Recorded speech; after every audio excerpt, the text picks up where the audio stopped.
Hi everyone, welcome to my channel. Sankranti అంటేనే పిండి వంటలు. మరి ఈ సంక్రాంతి స్పెషల్గా మీ ఇంట్లో ఏ పిండి వంటలు చేసుకున్నారు? ఇంట్లోనే ఈజీగా కరకరలాడే జంతికలు ఎలా చేసుకోవాలో ఈ వీడియో చూసి ఫాలో అయిపోయింది. మరి జంతికల కోసం ఎక్కువ ఐటమ్స్ ఏం కాకుండా నేను తీసుకున్న ఐటమ్స్ కొలతలతో సహా చెప్పేస్తాను, చూసేయండి. మిల్లు పట్టించుకున్న పొడి బియ్యం పిండిని ఈ కప్పుతో 2 కప్పుల బియ్యం పిండిని తీసుకున్నాను. అదే కప్పుతో నిండుగా కాకుండా సగం శనగపిండిని వేసుకున్నాను. ఇక నువ్వులంటే ఆప్షన్, నచ్చితే వేసుకోవచ్చు. టేస్ట్కి తగ్గట్టుగా ఒక 2 స్పూన్లు సాల్ట్ వేసుకున్నాను. అలాగే ఒక 2 స్పూన్లు కారం, 1 స్పూన్ పసుపు వేసి వీటిని ఒకసారి పిండిలో మొత్తం కలిసేటట్టు కలుపుకున్నాను. జంతికలు క్రిస్పీగా రావడం కోసం ఉంటే బటరు, లేకపోతే 1 స్పూన్ నెయ్యి వేసుకోండి. జంతికలు కరకరలాడుతూ గుల్లగా రావాలంటే పిండిని కలిపేటప్పుడు వాటర్ని ముందుగానే వేడి చేసి పక్కన పెట్టుకున్నాను. ఈ వేడి చేసుకున్న వాటర్ని కొంచెం కొంచెంగా వేసుకుంటూ స్పూన్తో ఒకసారి బాగా పిండిలో కలిసేటట్టు కలుపుకున్నాను.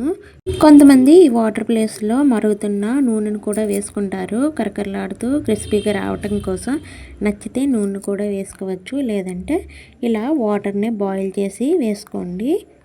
వన్స్ ఈ వీడియో చూసారంటే వంట రాని వాళ్ళు కూడా సులభంగా ఇంట్లోనే తక్కువ ఐటమ్స్తో జంతికలు ఈజీగా చేసుకోవచ్చు. వాటర్ వేసుకున్నాక వేడి తగ్గింది అనేటప్పుడు ఇలా చేత్తో మొత్తం మిక్స్ అయ్యేటట్టు కలుపుకున్నాను. వామును కూడా ఒక 2-3 స్పూన్లు వేసుకొని ఈ పిండిని ముద్దలా చేసుకుందాము. ఈలోపు ప్యాన్ పెట్టుకొని నూనె వేడెక్కడం కోసం ఆయిల్ సరిపడినంత ఫ్రై చేసుకోవడానికి వేసి ఈ నూనె కాగుతున్నలోపు ఈ ముద్దని మెత్తగా కలుపుకున్నాను. వాటరు చాలకపోతే కొంచెం కొంచెం యాడ్ చేసుకోవాలి. జంతికలు అనేసరికి ఒక్కొక్కరు ఒక్కొక్క రకంగా చేసుకుంటారు కదా. కొందరు బియ్యం పిండి, కొందరు మినపప్పుతో చేసుకుంటారు. ఇలా శనగపిండి వేసినా సరే క్రిస్పీగా వస్తాయి. ముద్ద ఇలా మెత్తగా అయ్యాక జంతికల గొట్టం తీసుకున్నాను. ఇందులో 3 హోల్స్ ఉన్న బెల్లను పెట్టుకొని నూనెని ఈ జంతికల గొట్టంలో వేసుకోవాలి. ఇలా వేసుకుంటే ముద్ద అంటకుండా జంతికల్ని ఆయిల్లో సులభంగా వేసుకోవచ్చు.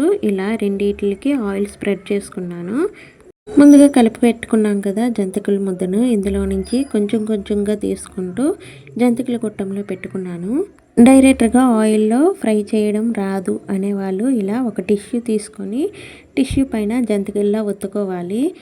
వీటిని తీసి మరుగుతున్న వేడి ఆయిల్లో వేసుకోవడమే. ఇలా అయితే ఈజీగా చేసుకోవచ్చు. లేదంటే డైరెక్ట్గా వేయడం వచ్చు, ఆయిల్లో వేసుకోవచ్చు అంటే డైరెక్ట్గా వేసుకోవచ్చు.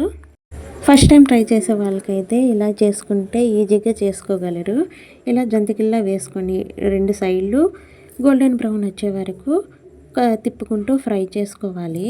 జంతికలు మంచి కలర్ వచ్చాక 2 సైడ్స్ తీసి బౌల్లో వేసుకోవడమే. ఈవినింగ్ స్నాక్స్గా టీ టైంలోకి చాలా బాగుంటాయి. ఇలానే మిగతా జంతికలను కూడా ఒక్కొక్కటిగా వేసుకొని ఫ్రై అయ్యేంత వరకు ఫ్రై చేసుకోవడమే. ఈజీగా చేసుకోవచ్చు. నెక్స్ట్ టైం ఇంట్లో జంతికలు చేస్తే ఈ విధంగా టిష్యూ పేపర్ పైన ఈ టిప్ను ఫాలో చేయండి. మరెన్నో వీడియోస్ కోసం నా ఛానల్ని చిన్న సబ్స్క్రైబ్ చేస్తూ మీరు కూడా ఇంట్లో ఈ జంతికలే రెసిపీని ట్రై చేసి ఫీడ్బ్యాక్ తప్పకుండా ఇచ్చేయండి. మరి వీడియో నచ్చినట్టయితే ఫ్రెండ్స్ అండ్ ఫ్యామిలీ మెంబర్స్కి షేర్ చేసేయండి. See in the next video.